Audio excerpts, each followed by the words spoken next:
Okay, we are looking at lesson 6 for chapter 8, solving linear equations. We are continuing on with the same kind of work that we have been doing through lessons 1 through 5, I guess. The differences in this lesson is we're going to have variables on both sides of the equal sign. So we are going to need to group any like terms before we start solving for our variable. So in previous lessons, we've had constants that need to be grouped together. Now we're going to have variables that need to get grouped together. So just a reminder that we need to group like terms.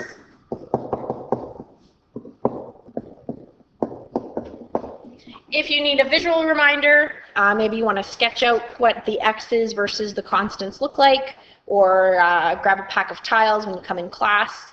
But think of grouping like terms. Okay? So again, when we group like terms, we separate our expressions into our different terms. So that way the sign always goes with the term that's behind it. So looking at the first example, I have 0.5x and plus 0.25x on the other side. I need to group them together. Whether I move them to the right or the left side of the equation doesn't matter, but I always try to move to the side so that the x will stay positive. It's not a big deal if it doesn't, that's just sort of my preference. So in order to do that, I'm going to move the 0.25x to the other side of the equation. The way we do that is by canceling it out. So it's going to cancel it on that side, on the right side. Whatever we do to one side of the equation, we do the same to the other. So we get left with 0.25x equals 1.6. Those cancel out. Okay? So now I'm thinking I only have one x. I need to solve for x. It's being multiplied by 0.25. I'm going to do the opposite. I'm going to divide by 0.25. So x equals 6.4. And then if I wanted to, I could check my equation. This time, if I'm checking, I'm not just substituting once. I'm going to have to substitute twice. So if I'm going to check, I'm going to go 0.5x equals 1.6 plus 0.25x. 0.5 times 6.4 should be the same as 1.6 plus 0.25 times 6.4. Slide this up a little bit more. And so then we get 3.2 is equal to 3.2. So we get 3.2 on both sides. So I multiplied and then added. Just do it all in one step. It's fine. We want to get the same on both, so our checking works. X is 6.4. Our solution is correct. Okay, looking at letter B. So I have 7.52 plus 3.28. So I have two groups of A, one on each side of the equation. I can move them either way, it doesn't matter. I'm going to move them, because the A is by itself on the right, let's move it to the right. Again, it doesn't matter which way we go. So minus 3.2A minus 3.2A. So 7.52 plus 0 equals negative 9.4. Okay, so now looking how is the 9.4 connected to the A? Well, negative 9.4 is being multiplied by A. So the opposite of multiply is divide. So we're going to divide both sides by negative 9.4. And we get a solution of negative 0.8. Right? Positive divided by a negative gives us a negative. Negative divided by negative cancels out to positive 1. So A is negative 0.8. Again, if I'm going to check, I need to substitute on both sides. So 7.52 plus 3.2 times negative 0.8 has to equal negative 6.2 times negative 0.8. Oh, running out of room. Okay, 0.8. And so when we multiply, following BEDMAS, we're going to multiply, and then we're going to add, and I get 4.96 equals 4.96. So we're going to do the same on both sides. So negative 0.8 is the correct solution for A. Okay, so I'm going to do C for you, and then I'm going to get you guys to try the other ones on your own. So for letter C, we have fractions. So first thing we usually try is to put them into decimals. 1/3, however, is not a decimal that we can work with because it's repeating, so we need to leave it in fraction form. I can, however, multiply by something to get rid of the fraction. So I'm going to multiply the entire equation by 6. Because if I count by 3s, I get to 6. If I count by 2s, I get to 6. If I count by 1s, I get to 6. So I end up with 6 over 3y minus 6 over 2 is equal to 6 over 6y. 6 divided by 3 gives me 2y minus 3 equals 1y. Okay? I'm going to move the y's so that they're on the same side now. I notice that there's variables on both sides of the equation, so I'm going to group like terms. So I'm going to minus a y and then minus a y. So we get 1y minus 3 equals, well, there's nothing left, so 0. Get rid of the constant by adding 3. So y equals positive 3. Okay, and then we could check our solution as well. I'm not going to check these ones. Letter D, you're going to do this one on your own. And I'm going to get you to do E on your own, but I'll show you how to do F, because F is a little bit, might seem a little bit trickier.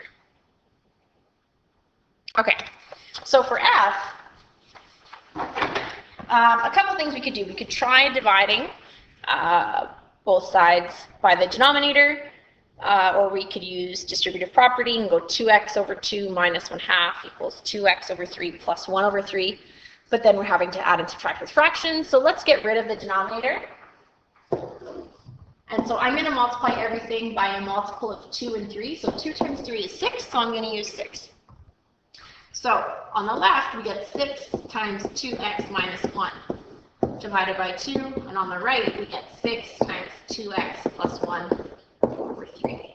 Notice that I'm putting everything, the expression on the top of each fraction in brackets. So that way we know each term gets multiplied by 6 and not just one of the terms. So 6 divided by 2, this leaves me with 3, so we get 3 times 2x minus 1. 6 divided by 3 leaves me with a 2, so then 2 times 2x plus 1. So now from this point, I can either use distributive property, I can divide. However, if I divide again, I'm back where I started. So I'm going to distribute, or rainbow. So we get 6x minus 3 is equal to 4x plus 2. I notice that I have 2 terms on each side of the equation that I need to combine. If I move all the x's to the left, they will stay positive because I have more positive. If I move them to the right, they become negative x. So I'm going to move them to the left by going minus 4x. So then we get 2x minus 3 equals 0x plus 2. And now this should look really familiar for you. Add 3 to both sides. 2x equals 5.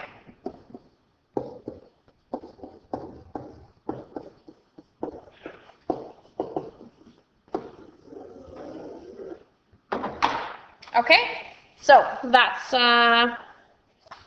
where we're at. So I'm going to check D and E from you guys tomorrow. Okay. These last questions look really tricky at first, but they're not so bad when you see them.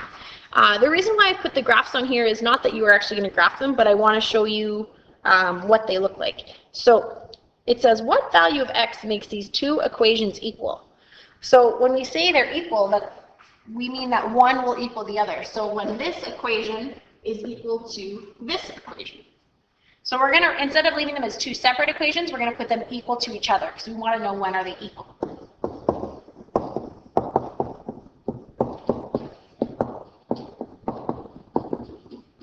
Okay? Excuse me.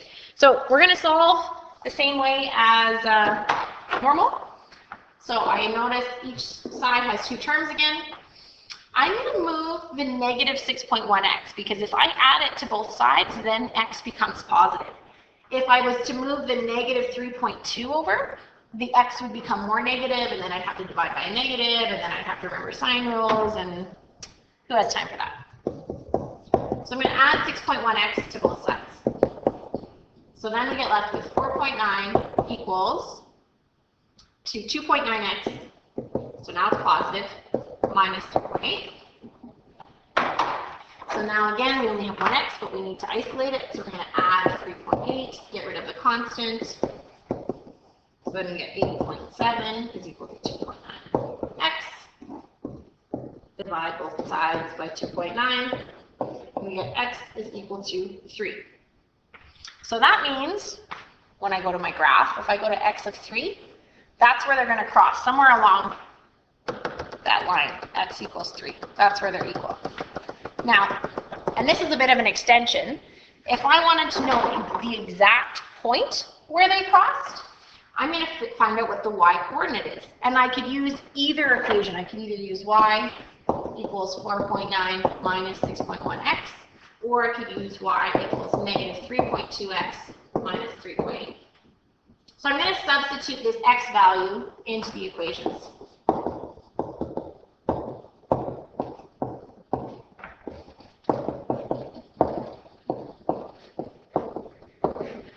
So now that I've substituted in, I'm following BEDMAS, and I get negative 13.4. Doesn't matter which one I use. So that means the point where they cross is going to be when x is 3 and y is negative 13.4. So they should cross somewhere around here, because negative, it's going to be, I'm ishing it, right? It's close. So now, by the power of Smartboard, so here's the, oops.